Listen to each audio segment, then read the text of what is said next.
Ben Cadden back with another video with Millennial Millions. In this video, I'm talking about the top 5 mistakes that will ruin your credit score. Let's get started. First, not having a credit card at all and using just debit cards and cash. About a couple years ago, I thought credit cards and debt were a very bad thing. However, it's actually the other way around. It mainly comes to your responsibility and your knowledge of how credit cards actually work. If you are just using cash and debit cards, it is a lot less secure than just using a credit card. If your cash gets lost or stolen, it is gone for good. Hacks to your debit cards can tie up your bank account for weeks or even months at a time. If you get charged on a debit card, your card will send the funds directly out of your account without question. Your credit card will usually wait a few days before the transaction fully goes through. Furthermore, the credit card will notify you if they think your account has come across any fraud. Without having a credit card, you are also missing out on hundreds of dollars a year in cashback rewards and travel points for free trips. Debit cards and cash don't really have any perks at all. Unlike credit cards, cash won't give you price protection, concierge services, ID theft protection, extended warranties, discounts, etc. Stick to your cash if you like carrying a wallet full of receipts and not being able to track your cash. With credit cards, it's easy to track exactly where and when your purchase was made. Second, missing a payment or paying off a credit card late. While this mistake is quite obvious, almost everyone makes it once. One of the main factors that a credit agency uses to determine your credit score is your past payment history. In most cases, 1 or 2 late payments on your credit cards, loans, or other credit obligations will not totally damage your credit record. But if your mistakes continue to add up, they will count against you. In some cases, after missing a payment, you will likely see a couple of charges. One being a late fee up to $28 for the first time and a max of $39 after that. If you missed the payment by accident, pay it off ASAP. Also, call the issuer to avoid any late fees and tell them that it was just an innocent mistake. If this is not a constant and ongoing mistake, they will probably waive the late fee. In order to avoid this, always have auto pay enabled. If you're thinking of just paying the minimum payment each month,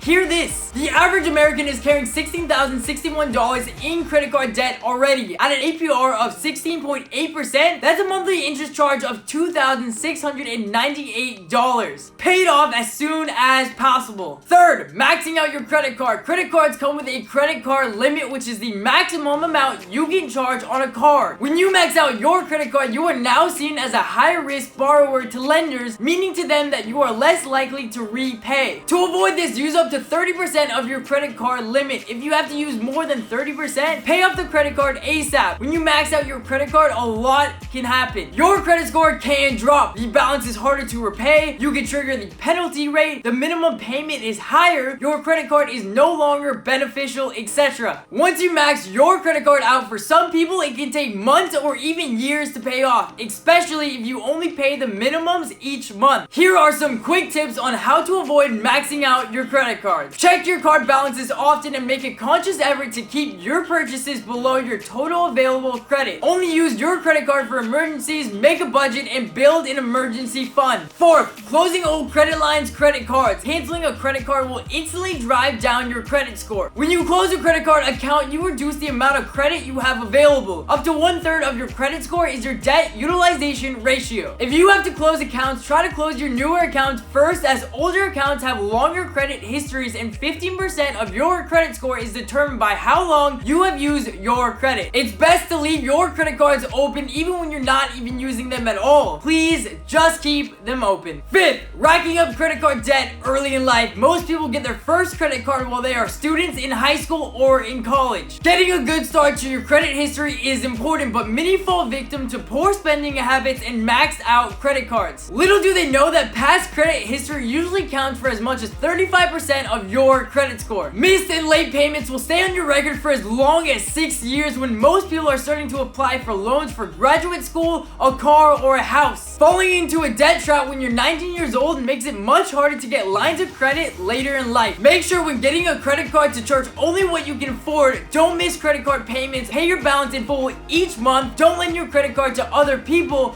Understand your credit card terms and limit the number of credit cards you have. Stay on track, pay off your monthly credit card balance, and avoid debt. I hope you guys enjoyed the video. Please subscribe, comment, and like the video, and I'll see you guys next week. Peace.